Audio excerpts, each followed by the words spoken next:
Chapter 1-7. After receiving an urgent call from Abaddon Electronics' Denrin Digital Laboratory, Eiji immediately went to Ryusenji's office at DDL and cried with a teary voice. Professor! Professor Ryusenji! Good morning, Eiji-kun.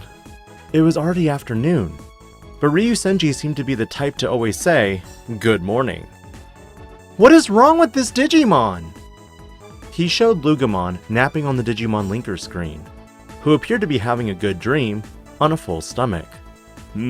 Looks like you are doing a great job with his training. I look forward to seeing him evolve. Digimon change forms as they grow, starting from a Digi-Egg to baby level 1 and 2, child level, adult level, perfect level, then ultimate level.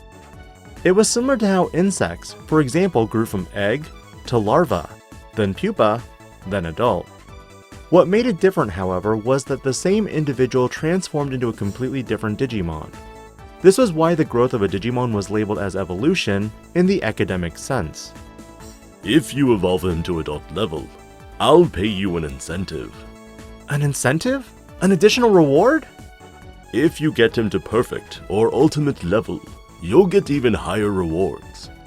I wonder what kind of Digimon Lugamon will evolve into. I'd like to see Eiji-kun and Lugamon looking cool together. Ryusenji said supportively, quite obviously baiting him. You want to see what? Eiji spluttered. Don't try to change the subject by metaphorically dangling money in my face. That's the behavior of a bad adult. You saw the training report that I sent you yesterday, right? Eiji complained.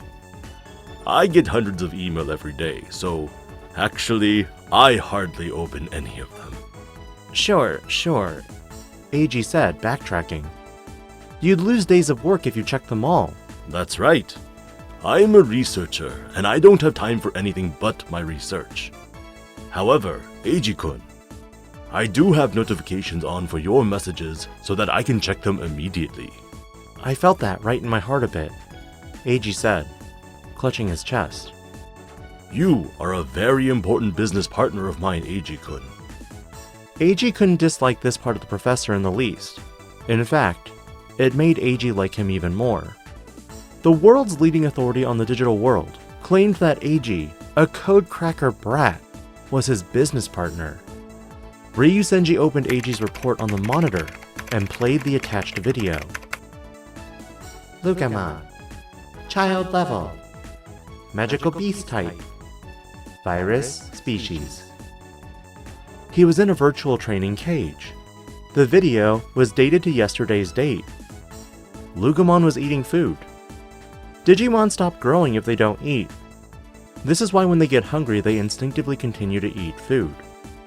It may seem strange for an AI to eat, but food was, in essence, data and information. Even human beings would not grow in any way, shape, or form if they did not read books, watch videos, and study to obtain information.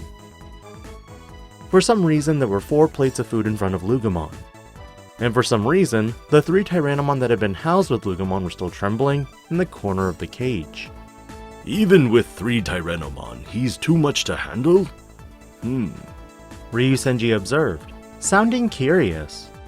Tyrannomon are adult level, and yet this child level Lugamon has them under his paws. Lugamon is a magical beast type, which strongly influences data relating to wolves. Ryusenji explained. Wolves! He's not a dog! Eiji mussed his own hair in frustration. He is a dog, so to speak, but more primitive. The type of dog that was directly descended from tamed wolves.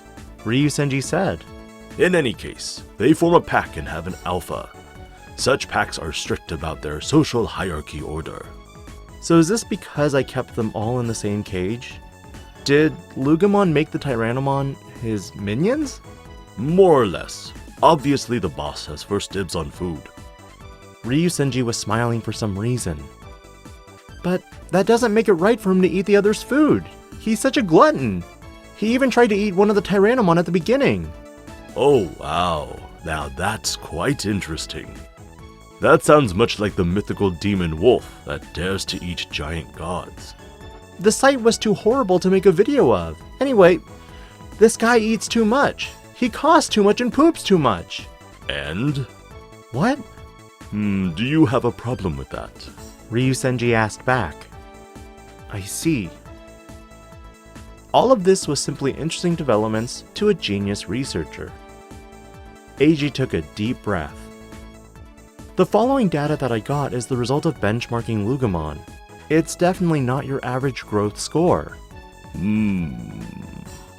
By the way, Professor, what is this thing on Lugamon's forehead? Eiji paused the video and zoomed in. Lugamon wore a mask, or a face protector that covered his forehead and nose. On it, where his forehead was attached a shiny jewel-like object. I've been wondering about it, Eiji admitted. Sometimes it even glows. I'm not sure what to say about it, but good on you for noticing it, Eiji-kun. Thanks? So how do you feel about him? You have tried using him already, haven't you? He's so pesky that I can't evaluate his performance as an AI tool. Eiji paused for a moment. What do you mean? It's not that the tool's commands don't work, he just won't listen to what I tell him. Forget getting him to work, he won't even go for a walk. This dog that I used to have years ago was the type to pull his leash because he loved going on walks so much. So you don't think you can raise him? I didn't say that. Raising him is my job, and I'm interested in Lugamon. I'll definitely get him to evolve. Try to hollowize it, Ryusenji said. Eiji chose a command on his digital linker. The still sleeping Lugamon was hollowized. He was big and bulky. Child-level Digimon, depending on their type of course, are usually about 1 meter in length. Lugamon was about the size of a Siberian husky or a small wolf. His physical form was small but stout, so he had a strong presence while indoors. His fur was blue-gray, like a gray wolf. His eyes were red. Eiji would have liked to pet him with both hands, if he could. The Digimon linker checks your bio information 24 hours a day, Eiji-kun. I've inspected the data, along with Lugamon's training information, and... my word! Ryusenji gave a loud shout. What? Don't surprise me like that! You are truly remarkable! Ryusenji raved. Huh? Why am I being complimented? Look at this number! Ryusenji brought up the evaluation report and pointed excitedly at the screen. What's DS value? Actually, I can't even read this. That's D4. The numerical number was blinded out for privacy. It wasn't a term that Eiji had heard, not even in Codecracker circles. Oh, so it's classified. DS value is one of the indicators that I have designed to assess one's compatibility with a Digimon. Eiji-kun, your compatibility with Lugamon is already second to none, even compared to the best Codecrackers. Seriously? Eiji looked at Lugamon, who remained napping on the floor. I'm glad that I was right about offering you the job. So does this mean that Lugamon can evolve right away? Eiji asked excitedly. To adult level? Even perfect? And ultimate? I can't say for sure. Why not? The DS value is only an indicator of potential. So it might still be possible then. Eiji was undeterred. His compatibility with Digimon. Eiji had never really thought about that before.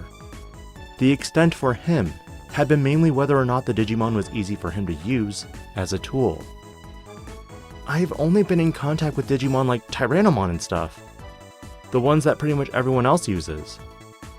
The more prevalent a Digimon was among Codecrackers, the easier it was to adjust tools to suit your needs. This was because you could listen to what other people did and copy them. Recently, cyborg types were all the rage. Where have you been getting your Digimon? Ryusenji asked. At Grimm? Yeah, though that's slightly illegal in Japan. There are countries where it is legal, after all. There are no borders and laws in the network, in the digital world. Yes, there are no borders in the digital world. Eiji-kun, do you know who that quote came from? Eiji was stumped.